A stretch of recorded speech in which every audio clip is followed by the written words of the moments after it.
Oh, hello, my friends. What's going on? Thought I would do this rather casual video today while I'm rewatching, I should say, the Game of Thrones series. I believe I'm on season 2, the ending of season 2, and my experience now with my full Atmos system, full height channels and surround system all set up. I've showcased in many of my other videos where all my speakers are located all the way around my room here. Surround sound in the back, 7.1 all the way around. These are Monolith Encore speakers. I have matching. These are actually the center channel. They're supposed to be turned this way instead of vertically. It's supposed to be horizontal for the center, but because I wanted larger surround channels, instead of bookshelves, I got the center channels on a really good deal and just did it that way. So you can see my room is fully treated all the way around. My height channels are above me on this makeshift sort of rig here that I have. Because I'm in an apartment, I needed a temporary solution, so I devised my own system. I won't go into details, but it works. And in this video, I just wanted to talk about how immersive and how convincing this audio system has been. So in my chair here, essentially in the middle of the room, surrounded with the speakers, these are about 4 feet away. The ones behind me are about 6 feet away. The ones above, about 6.1. Of course, with my Denon A10H receiver, I can use the Odyssey system and I can calibrate and check all of the measurements with the microphone. But I'm old school. I like doing it with my own hands, and I've got a multitude of measuring tapes and things like that that I can use and get my measurements that way. So that's what I did. You can see the front left and right towers there. Underneath the TV, which you can barely see just over my shoulder, there is a center channel. And the center channel is actually one of the Monolith Encore B6, B standing for bookshelf. And it is vertical under the TV to give me that tweeter mid-range mid-woofer alignment underneath the TV so that the vocal clarity and everything is time aligned to my ears rather than being horizontal. The same way, or for the same reason, I didn't use these as a center channel, because the difference in distance between the mid-woofer on either side and the tweeter would create an effect if I moved left and right. So to eliminate that, I use one of my bookshelves instead of using the center channels. So the purpose of the video today is to talk about my experiences essentially rewatching Game of Thrones. And I've seen it already. I've seen it multiple times already, but the essential reason why I wanted to talk about it is for how much more immersive is it now that I've had time to dial in my home theater system. How much more exciting or thrilling is this show now that I've had it tuned in. Now, I apologize if my microphone's popping or changing. It is right underneath my chin, which is unusual for me. Let me know in the comments how the microphone sounds. The other day I was watching an episode and my front door is over my shoulder. You can't see it because the curtains are wrapped up and it covers all the doors except for this one behind me here, which leads to the bathroom. But I could close that so that all of the gaps in the curtains are closed. So anyways, my door is on this side, but then also is the speaker just slightly over my shoulder. And in one of the scenes, it was quiet, there was some dialogue, and then suddenly there were like arrows being fired and shot across the scene, and you could hear them moving like very quickly, and the height channels are right here above my head as well. So given that my speakers are 4 feet from my ear, the sensitivity is about 86, 87 dB. I've got the tuning and the graphic EQ changed a little bit for these speakers. The high frequencies are bumped up a little bit. Denon, as far as the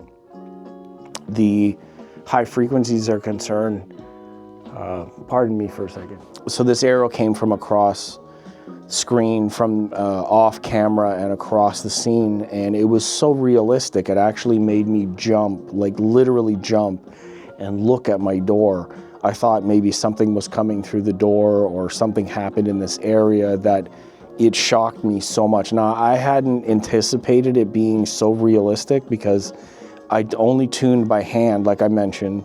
I didn't run Odyssey for the correct measurements, but I'm really used to my room, and I'm really accurate with Denon's manual controls. But it was so immersive and realistic in that moment, watching something I've already seen a number of times. I can't remember every sound, I suppose, but it was so visceral in that moment that it caught me off guard, and I like literally jumped, and I was like, oh my God. I stopped the movie. I was listening, like, is that somebody like walking in the hallway? Is it somebody upstairs? I had no idea what happened. It was so interesting. I hadn't anticipated something like that happening, but it was actually pretty cool. So I'm gonna put my camera down here, get this kind of a nice angle going. And it was really interesting to me that listening to something again and experiencing it with a different kind of system setups. And I've moved the speakers around a little bit, and I've positioned them slightly different from where they were before. The speakers on the side are a little bit closer than they were. The ones directly behind me are angled out a little bit. My height channels have changed position just a little bit. The front channels are essentially the same. So I've moved it around and tuned it as best as I can. And the Denon A10H has stepped into my system in such a way that it's bringing this kind of life. I hadn't anticipated it being so realistic, but it literally made me like almost jump out of my seat to like look and see what was going on. My throat is not letting me talk today. I'm actually kind of sick, but I thought that I would share this for my audience because it's important, I think, as a motivating tool, as a community building exercise, which is really why I'm in this. And I just want to say to my friends that are on the channel that I've known for a while that for a long while now, anticipating Montreal Audio Fest, and my friends at PMA Magazine, which I adore. They've been so helpful for the last 3 years.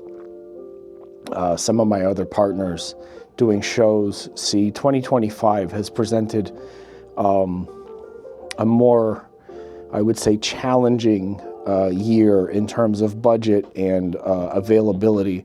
So one of the contracts that I was anticipating for Montreal Audio Fest appears as though it has failed, and I will not be working in that capacity for the show. Now I'll still go and I'll still capture as much as I feel is necessary for myself and my own needs, video and photos of the show, basic summary, interviews with people just to catch up with some of my friends. Doing it for my own fun, essentially, is what I need to resort to.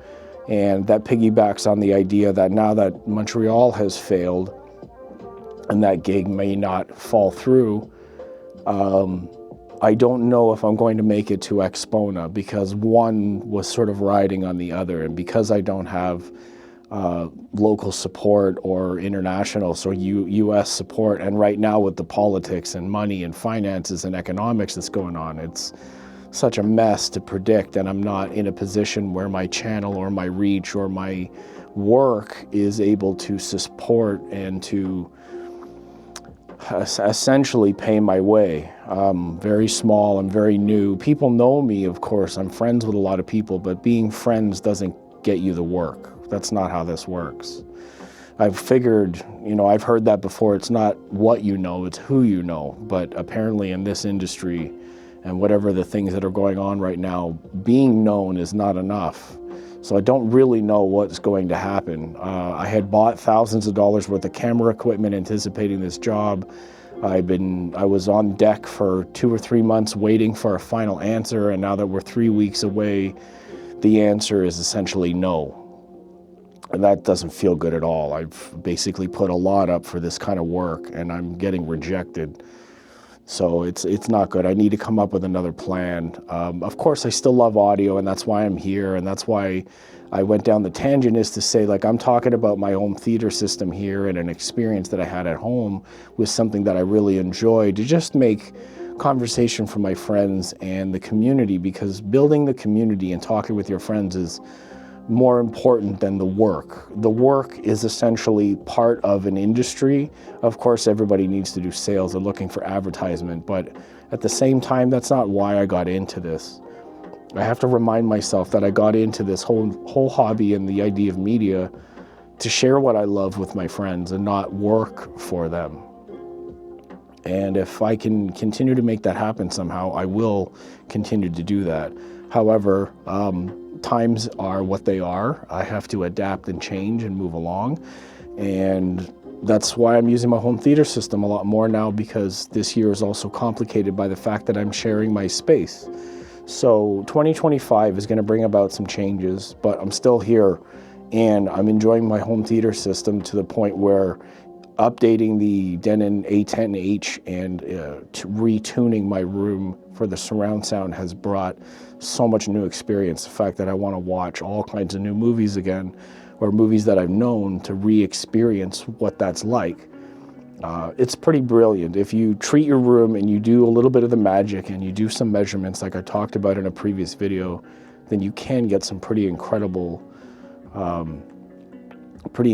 experiences, and I definitely recommend it. Take some time and treat the room, do some measurements, put some panels up if you can. I mean, obviously I have free reign of my room. I don't have to ask anybody's permission to do any of this stuff, so it's fantastic. But yeah, that's just my reminder to myself and to my friends, like, be in this for yourself. It's up to no one else what it sounds like. You have to do things for yourself. You have to enjoy it on your own. There's no need to debate and challenge and fight and bicker and create arguments about anything in the industry. Just enjoy it for yourself, and then that's it, because that will spare you the stress and the time, and, you know, just get to what you love. Do things that you enjoy and leave any other kinds of debates and arguments out of the picture. It's not worth the time, honestly, in my opinion. If people are wrong, then allow them to ask questions, not criticize, not create rhetoric, not to create arguments, not to be tribal and judgmental. Like, we don't need that. If people are genuinely curious, you can tell. I'm not fighting to be right anymore. I'm just here to share experiences. And if you enjoy that, then thank you. It's awesome. We'll continue to share these experiences together on my channel. Okay. That's enough for me. I wanted to just say hello, state my case today as a vlog a little bit, and then talk about the home theater and the experience that I'm having now, retune my room and using the correct measurements for everything in my space. Literally scared me out of my chair. It's quite amazing, actually. So thank you. Bear with me in my throat. It's really dry and I woke up with a sore throat today, but I didn't want to miss a chance to just say hello and then make a video. So anyways, I'll see you later on in the week. This weekend, maybe there's a live stream. I'm not sure. That's been unconfirmed. Montreal's coming up in a couple of weeks. We'll see what happens between now and then whatever the future holds. So if you have work, let me know. This guy wants to keep doing stuff. Anyways, I'll see you in the next video. Thank you very much. Have a good eat.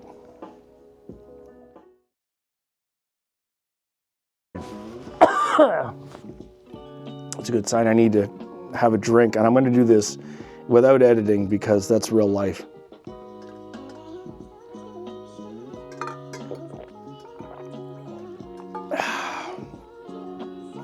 Whew.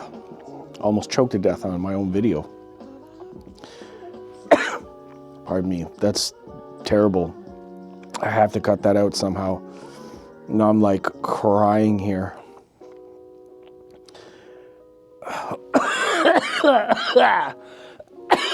I guess I'm going to put this whole thing in the blooper reel.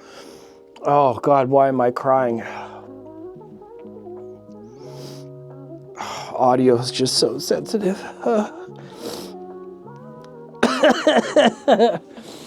That's so silly. I didn't want to have to edit this one, but I guess I'm going to have to now.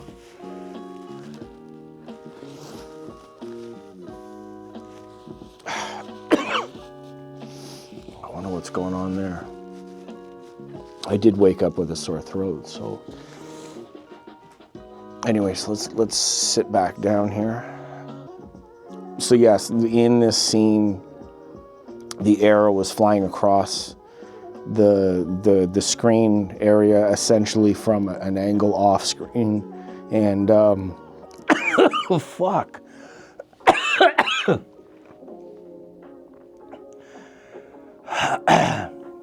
Doesn't want me to talk about it. The Lord of Light doesn't want me to talk about it.